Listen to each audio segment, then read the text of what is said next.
Bună dimineața! Da, continui șirul înregistrărilor legate de ce nu este iubirea.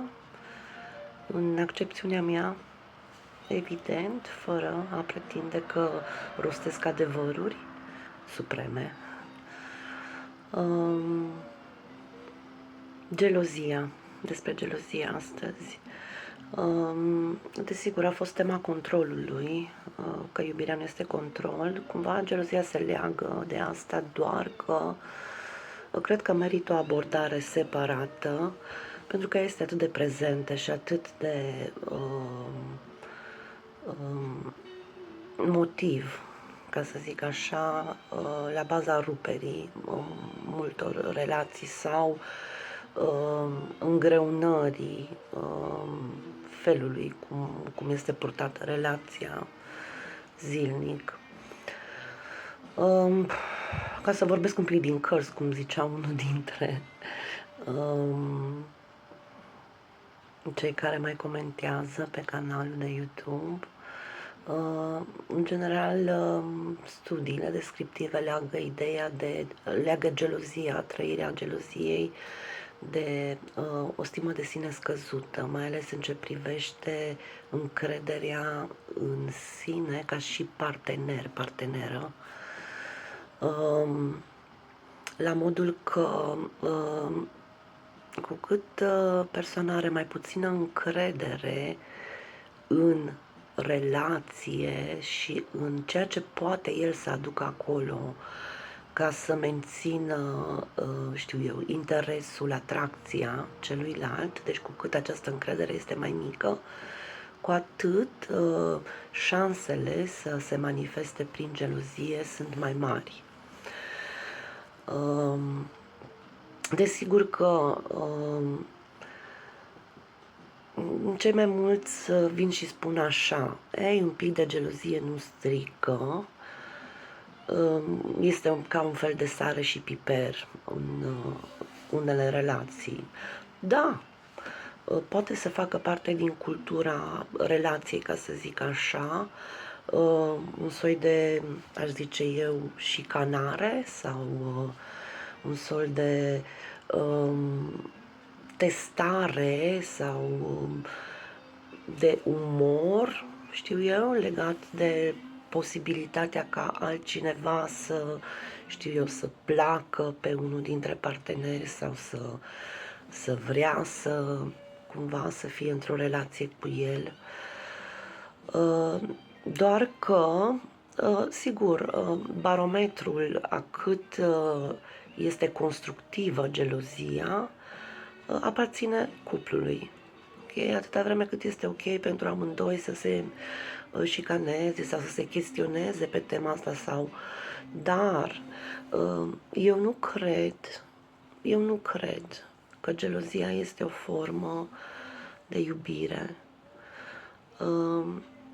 Este mai degrabă absența ei, nu neapărat a trăirii de atracție față de celălalt, cât a absența încrederii, cumva. Din punctul ăsta de vedere, întâlnesc foarte des, ca o cultură a tinerilor din ziua de azi, de exemplu, să-și urmărească profilurile celor cu care sunt în relație, să obțină parolele ca și dovada iubirii și ca și baza construirii încrederii, pentru a verifica periodic că persoana cu care este în relație nu, știu eu, comunică, sau dacă comunică, cum comunică cu potențiale persoane care ar putea amenința relația. Părerea mea este că aceste practici doar încurajează neîncrederea și dezvoltarea unui control, să spunem, a comportamentului celuilalt, dacă e vorba de conversații, dar nu ne asigură oricum un control 100%, pentru că Tinerii știu mai bine despre ce vorbesc, adică orice conversație poate fi ștearsă la un moment dat dacă chiar persoana își dorește să discute lucruri mai puțin, știu eu, care ar putea fi o amenințare. Dacă persoana își dorește să discute lucruri mai de intimitate sau care ar putea conduce către o altă relație, să zic. Deci ele oricum sunt posibile, înșelările astea sau infidelitățile prin mesaje sau prin explorare pe rețelele de socializare, ca să zic așa, dar și să fie controlul, știu eu, din jumătate în jumătate de oră. Să zicem că putem controla comportamentul sau ce exprimă celălalt, dar nu putem controla ceea ce simte sau ceea ce gândește despre relație și despre noi. Și atunci întotdeauna răspunsurile legate de neîncrederea în celălalt și care duc la gelozie se află în ochii celuilalt și în comunicarea cu el. Dar bine, am auzit asta de la elevi, dar cum, doamna, și să stau eu senin că vine unul și stă de vorbă cu gagica mea? Păi da, atâta vreme cât tu ai încredere în ea și cât eventual, dacă consideri pe ea, păi dacă fetele slabe sau se lasă prostite sau... Ok, și tu stai în relație cu o fată care se lasă ușor prostită, adică, cum să zic... un alt băiat, să zicem, poate să devină o amenințare pentru relația ta în momentul în care fata este nemulțumită de relația cu tine. Sau, știu eu, fata nu este în căutarea unei relații stabile, ca să zic așa, și da, își dorește să exploreze, știu eu, cât mai mulți parteneri. Dar aceste lucruri eu cred că le poți vedea în discuțiile cu ea, privind-o în ochi și întrebând-o cum se simte cu tine. Și a identifica și a discuta fără orgolii ceea ce ea sau tu consideri că lipsește în relația voastră. Adică eu nu cred că pleacă cineva dintr-o relație în care se simte autentic și că poate să exprime acolo orice.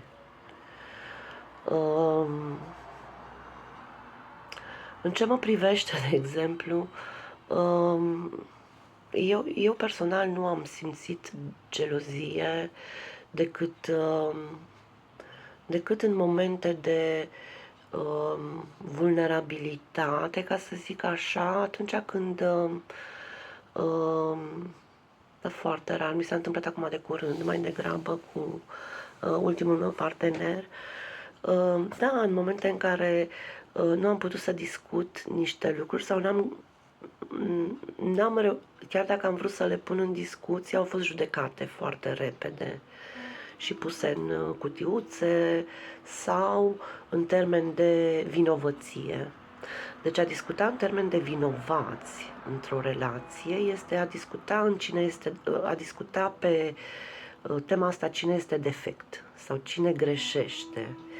Și cumva eu aș vedea mai degrabă ca și principiu general în relațiile de iubire adevărată, să zic așa, discuții mai degrabă pe tema, știu eu, cauzelor sau a lucrurilor care lipsesc în relație, dar fără a face pe cineva vinovat, pentru că de cele mai multe ori sunt lucruri nediscutate sau presupuse ca provocând răni sau presupuse că ar pune distanță în relație dacă le discutăm sau ne-ar face să ne simțim umiliți sau știu eu, acele lucruri care nu le simțim cu plăcere, da? Care le simțim dureroase în relație, ca să zic așa. Deci eu am simțit foarte rar gelozie și de multe ori statusul meu declarat a fost că mă simt cu adevărat iubită în momentul în care sunt aleasă din zeci, sute de alte fete, femei, care sunt dispuse să încerce o relație cu partenerul meu, să zic, cu partenerul pe care îl aleg, da? Sau cu care sunt în relație. Da, pentru că asta m-ar face să mă simt specială și cumva deosebită și iubită până la urmă. Deci, cheia din punctul meu de vedere, repet, cheia în a nu lăsa gelozia să distrugă o relație este tocmai asta, încrederea că cu fiecare amenințare, să zicem, care vine din exterior, un posibil pretendentă la partenerul tău, partenera ta, cu fiecare provocare de genul ăsta, relația ori devine mai puternică, ori se destramă. Ori dacă se destramă, înseamnă că n-a fost suficient de puternică, ca să zic așa, sau suficient de intensă, astfel încât să avem motivație să discutăm despre ceea ce nu ne mulțumește în relație, să zic așa. Din punctul ăsta de vedere, terțele persoane care se intersectează cu cuplul, părerea mea este că nu au nicio, cum să zic, nu neapărat nicio vină, nu pot să aibă nicio influență atâta vreme cât persoana curtată, ca să zic așa, are încredere în relația pe care o are, pe care o desfășoară. Da, știm mulți despre conflicte, bătăi, războaie, care până la urmă poate s-au purtat pentru un partener, o parteneră de cele mai multe ori, în care este atacată terța persoană, cea de-a treia persoană care încearcă să intervină în cuplu.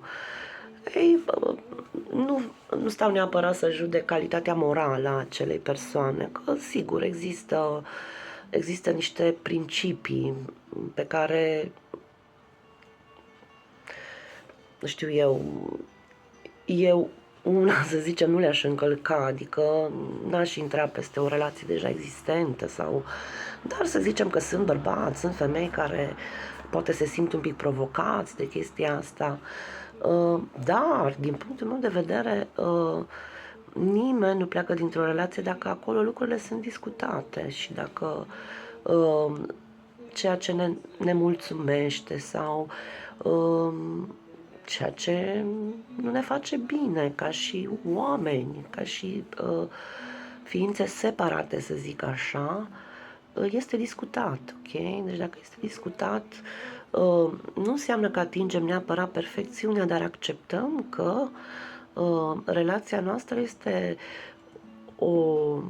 ca să zic așa, un acasă al ceea ce putem fi noi mai buni și mai iubitori și că acolo putem găsi cele mai mari resurse în a ne dezvolta ca oameni, bazate pe încredere, în primul rând. Adică vin iară și pun o întrebare, dacă nu ai încredere în partenerul de viață, atunci în cine poți să ai încredere? Desigur că lucrurile nu sunt atât de simple, doar că dincolo de orice, gelozia duce la abuz și agresiune asupra celelalte persoane și nicio persoană care trăiește într-un climat în care tot timpul este chestionată asupra cât adevăr spune, cât de sincere sunt poveștile ei, nu va sta mult în acea relație. Adică dacă stă cu foarte mare sacrificiu și cu o stare clară de nemulțumire și de neîncredere până la urmă. De aceea, acolo unde gelozia distruge și nu face parte din, ca să zic, cultura amuzantă sau cultura jucăușă a grupului. E de găsit o cale, spre a construi încredere, dacă se dorește din partea amândurora. De cele mai multe ori discuțiile despre gelozie se blochează acolo unde unul dintre parteneri spune nu, tu nu faci suficient de bine ceva, tu nu ești suficient de... cumva merge pe ceea ce ziceam mai devreme, găsim vinovatul și cu aia nu evoluăm deloc, rămânem unde suntem și ne compromitem așa într-o relație care desigur aduce unele beneficii de orice natură, pot fi financiare, de siguranță, de stabilitate, de crescut copii, să zicem, împreună și așa mai departe, dar eu zic că acolo nu este iubirea în forma ei pură și în forma în care ne crește sufletește și spiritual ca și oameni. Să aveți o zi bună! Vă îmbrățișez!